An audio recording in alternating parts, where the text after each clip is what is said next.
నరసింహండి, గుంటుమంతపాలెం మాజీ సర్పంచ్ అండి. గతంలోనండి మేము 18 మందికి ఇచ్చారండి 19 సీతారామ గారు బిచ్చిరాజు గారి భూమి. అందులో 8 ఓటాలు పోయండి, 10 ఓటాలు ఉన్నాయండి. 10 ఓటాలు చేద్దామంటే ఆ వర్షం ఆధారం అండి, దానికి నీరు లేదు, ఏమీ లేదండి. ఊడ్చుకుందామంటే ఇవాళకి దారి లేదండి. అంతే సోలార్ బోర్డు కొట్టిందాం అనేది గవర్నమెంట్కి ఎన్నోసార్లు 4 సార్లు లెటర్లు పెట్టామండి. ఇవాళ కూడా దానికి ఎవరు కూడా చర్య తీసుకోలేదండి. ఇవాళ ఎంఆర్ఐ గారు వస్తారనేసి దాన్ని పెట్టుకుందాం అనేసి మేము లెటర్లు కూడా తయారు చేసామండి ఇవాళ కూడా. అని ఇవాళ కూడా రాలేదండి. ఒకటండి గణేష్ లక్ష్మమ్మ గారిది 5కి ఇచ్చారు సార్ భూమి. ఇవాళకి ఆ భూమి పట్టాలు తప్ప మా వాళ్ళు తప్ప ఆ భూమి ఇవాళకి కూడా అప్పచెప్పలేదండి.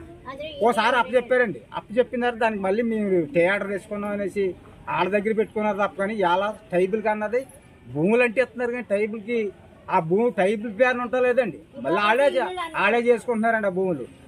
వాళ్ళు తప్ప కానీ టైబుల్ అన్నది అందులో పండించుకుంటలేదండి. అలాగా మద్దుల సుబ్బారావు గారిది అక్కడ సింగిల్ బీట్ ఇచ్చారండి 22 పట్టాలు. ఆ భూమి కూడా ఇవాళకి అప్పచెప్పలేదండి. మనిషికి 70 సెంట్లు ఇచ్చారండి. ఇవాళ కూడా ఆ భూమి కూడా అప్పచెప్పలేదండి. మాకు రాజశేఖర రెడ్డి గారు నెగ్గిన తర్వాత ఇచ్చారు అది భూమి. ఇవాళకి ఆ భూమి మాకు అప్పచెప్పలేదండి. చూపించారు తప్పగానే మాకు మీరు చేసుకోండి అని కూడా అప్పచెప్పలేదండి. పాస్బుక్ ఇచ్చారు, ఎందుకంటే మీరు 4 చెట్టు గీసుకోవాలి తప్ప ఏం లేదండి మాకు ఈ రోజుకి. అలా జరుగుతుందండి గుంటుమంతపాలెం. రైతులు అంటున్నారు భూములు తెప్పేశారు, టైబుల్ భూములు తెప్పేశారు, భూములు తినేస్తున్నారు, మీకేముంది తెగబలిసి ఉన్నారా అని రైతులు అంటున్నారండి. అంటే మీ ఎక్కడ మేము పండించుకోలేదు, మీ ఎక్కడ తినేస్తున్నామండి. అది అందులో ఓన్లీ పాస్బుక్లు తప్ప మాకు భూములు లేవండి. కోర్టు ఆర్డర్ కాగితాలు కూడా ఉన్నాయండి మా దగ్గర. ఇవాళ కూడా మేము అన్ని కూడా చూపిస్తాం కావాలంటే. అదండి ఇవాళ కూడా కోర్టు ఆర్డర్ కాగితాలు కూడా ఉన్నాయండి. అన్ని కూడా మాకు ఇవాళ ఆ భూమి మాకు లబ్ధి పొందలేదంటే మరి మేము చెప్తామండి. కోర్టు ఆర్డర్ కాగితాలు కూడా ఉన్నాయండి మా దగ్గర. ఇవన్నీ కూడా మా భూమి పేరు తప్ప కానీ అందులో చేసి వాళ్ళు కూడా లేరు. ఇక్కడ ఉన్న ఎమ్మెల్యే గారు కూడా ఎవరు పట్టించుకోలేదు సార్. ఎలక్షన్ రోజు తప్ప ఎమ్మెల్యే గారు వచ్చి ఎప్పుడు కూడా ఇక్కడికి వచ్చి టైబుల్ ఇక్కడ ఉన్న నివాసం ఉన్న వాళ్ళు ఎవరు కూడా పట్టించుకోలేదు సార్. పాత ఎంఆర్ఐ గారు కూడా ఎవరు పట్టించుకోలేదు సార్. వచ్చి అధికారులు ఎవరు కూడా మీకు చేయలేదు సార్. మేము తిరుగుతున్నాం సార్. ఎందుకు తిరిగితే సుఖమేంటండి మాకు. ఎలక్షన్ తప్ప రెండోసారి ఎవరో రారండి ఇక్కడికి. ఆ రోజే కనపడతారు, రెండోసారి ఎవరు వస్తారండి ఇక్కడికి. టైబుల్ పేరండి. లబ్ధి పొంది వాళ్ళు ఎవరండి, భూంగల వాళ్ళ మళ్ళీ లబ్ధి పొందుతున్నారండి. టైబుల్ పేరు ఇచ్చేస్తున్నారండి. టైబుల్కి ఇచ్చేస్తే ఏం చేసుకుంటారండి. టైబుల్ పాస్బుక్లు తప్ప ఏమీ లేవండి మాకు. పాస్బుక్లు తప్ప ఈ కాగితాలు తప్ప మా దగ్గర భూమి లేదండి. మా దగ్గర ఈ కాగితాలే మా దగ్గర ఉన్నాయండి. ఎంతకంటే మాకు మేము ఏం చేయలేమండి. ఎక్కడ తిరగమండి, ఎన్నిసార్లు తిరగాలండి ఆఫీస్ చుట్టూరు. రాష్ట్ర ప్రభుత్వానికి అంటే ఇంకా సీఎం గారి దగ్గరికి వెళ్ళిపోవాలండి మేము డైరెక్టర్. ఏమని చెప్తారు ఒకవేళ రాష్ట్ర ప్రభుత్వం చెప్పాలంటే ఏం చెప్తారు? ఏం చెప్తాండి, మరి ఇచ్చిన భూములు మాకు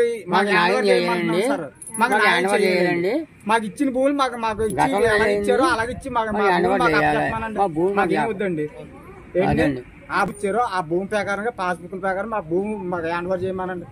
ఇచ్చిన అంతకంటే మేము ఎవరైనా ఏం కోరుకోమండి. అదండి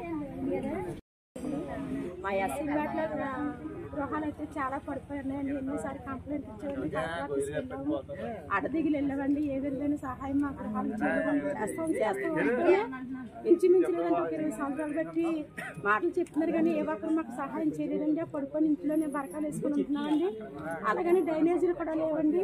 మా ఎస్సీ పేటలో ఎంతో మంది ఆడవాళ్ళకి భర్తలు కోల్పోయారండి. వాళ్ళకి కూడా పెన్షన్ రావట్లేదండి. సచివాలయంకి వెళ్తున్నాం, అక్కడికి వెళ్తున్నాం, ఎక్కడికి వెళ్తున్నాం కానీ ఇవాళ వస్తాయి, రేపు వస్తాయి, వచ్చిన వస్తాయి చాలా టైం పెట్టేస్తున్నారండి. మరి కొంతమందికి తెలియకపోవచ్చు, తెలిసి వచ్చండి అల్లది కావాలి ఇల్లుది కావాలి అంతానే ఉంటున్నారు కానండి ఏ విధమైన సహాయం మరి భర్తలు కొనుక్కొని చేయలేదండి. మా గృహాలకి చేయలేదు. మా ఎస్సీ పేటలో అయితే ఏమీ చేయట్లేదండి. ఎన్నోసారి కంప్లైంట్ ఇచ్చాం కానీ మా కంప్లైంట్లు అన్ని పట్టించుకునే వాళ్ళు లేరండి. అవి తీసుకొని మాకు న్యాయం చేసేవాళ్ళు లేరండి. న్యాయం జరగాలని ప్రభుత్వం నుంచి ఏమైనా భూములు ఏమీ లేదు సార్. ఏ విధమైన సాయం లేదు. మేము కష్టపడి తిన్నాం తప్ప మాకు ఏ విధమైన గవర్నమెంట్ నుంచి లబ్ధి మాకు పొందలేదు సార్. మరి ప్రస్తుతం మరి కొంతమంది కొత్త పాస్బుక్లు కొత్త ఈ డాక్యుమెంట్స్ చేసుకుంటున్నారు.